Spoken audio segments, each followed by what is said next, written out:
They RTV app వార్తల్ని క్షణాల్లో చదివే అవకాశం ఉంటుంది. ఒక న్యూస్ పేపర్, ఒక టెలివిజన్ ఛానల్ మీ చేతుల్లో ఎప్పుడూ ఉంటాయి. పేరుపాలెం సౌత్ గ్రామ పంచాయతీ కలిసి పేరుపాలెం రెవెన్యూ విలేజ్లో ఉన్న శ్రీ ఉమాచంద్రమౌళీశ్వరి దేవస్థానం 315 సంవత్సరాల కిందట చెన్నాప్రగడ వంశస్థులు భారీ విరాళం ఇచ్చి, భూ విరాళం ఇచ్చి, అలాగే ఆలయ నిర్మాణం చేపట్టారు.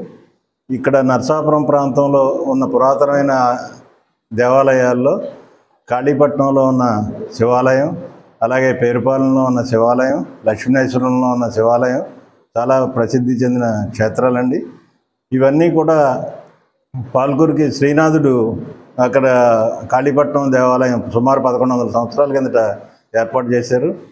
అలాగే చెన్నాప్రగడ వంశస్థులు కాశీ నుంచి శివలింగం తీసుకొచ్చి చెన్నాప్రగడ రంగారావు గారు పూర్వీకులు విరాళం ఇచ్చి, భూమి ఇచ్చి ఆలయం ఈ దీపదూప నైవేద్యాలకి, అలాగే ఆలయ నిర్మాణానికి నరసాపురం పర్యటనకు వచ్చిన కేంద్ర ఆర్థిక శాఖ మంత్రులు నిర్మలా సీతారామన్ గారి దృష్టికి ఇవన్నీ తీసుకెళ్ళామండి.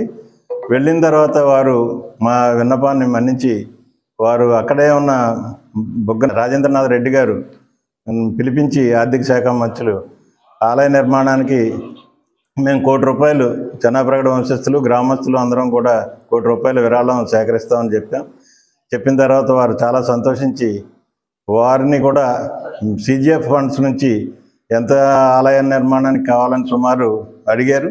అడిగిన తర్వాత 3 కోట్లు అవసరమై ఉంటుందని మేము చెప్పాము. మేము ఇచ్చి ₹1,00,00,000 కంట్రిబ్యూషన్ కాక ఇంకో 3 కోట్లు అవసరం అవుతుందండి. ఇది రాతి నిర్మాణం, గ్రానైట్ తోటి చేయాలని వారికి నివేదించడం జరిగింది. వారు స్పందించి రాజేంద్రనాథ్ రెడ్డి గారిని మీరు స్టేట్ గవర్నమెంట్ నుంచి ఇస్తారా, మేము అని CGF ఫండ్స్ నుంచి వారు అడగటం జరిగింది.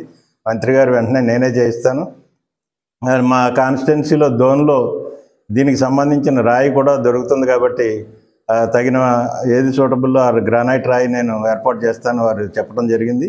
ఆలయం నిర్మాణంతో మాకు సహకరించి, అలాగే ఈ టూరిజంలో ఈ పేరుపాలెం జిల్లాలో ఏకైక టూరిజం ప్లేస్గా స్పాట్గా ఉన్న ఈ పేరుపాలెంకి ఈ ఆలయాలన్నీ కూడా ఒక రోడ్లో ఉండటం కోసం బండి ముత్యాలమ్మ, అలాగే ఈ శివాలయం, అలాగే సాయిబాబా గుడి, అలాగే మత్స్యనారాయణ స్వామి టెంపుల్ గారు విన్నపంతో మేము చేసిన విన్నపానికి కలెక్టర్ గారు స్పందించి తక్షణం యాక్షన్ తీసుకున్నారు.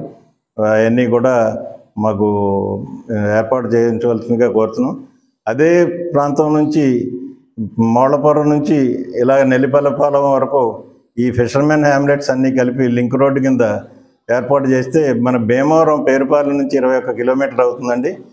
ఇది మాకు తూర్పుదాల నుంచి కోస్తా ప్రాంతం అంతా కూడా అటు అలా పాలకొల్లు, నరసాపురం ఇవన్నీ తిరిగి రాక లేకుండా సముద్ర ప్రాంతంలో ఉత్పత్తులు, అలాగే మత్స్యకారుల అభివృద్ధి, టూరిజం, 25 ఇంజనీరింగ్ కాలేజీలు, మెడికల్ కాలేజీలు ఉన్న ఈ ప్రాంతంలో మాకు అందరికీ కూడా ఈ సౌకర్యం మీ ద్వారా ఏర్పాటు చేయవలసిందిగా మేము మంత్రి గారికి కోరి వినడానికి మిమ్మల్ని అందరినీ కూడా అక్కడ పరిశీలించి మాకు మా గ్రామం అభివృద్ధికి, ఈ ప్రాంత పురోభివృద్ధికి మీరు తోడ్పాటు అందించవలసిందిగా. మరిన్ని వీడియోస్ కోసం ఛానల్ ని సబ్స్క్రైబ్ చేయండి. లేటెస్ట్ అప్డేట్స్ కోసం వాట్సాప్ ఛానల్ ని ఫాలో చేయండి. అండ్ లింక్ డిస్క్రిప్షన్ లో ఉంది.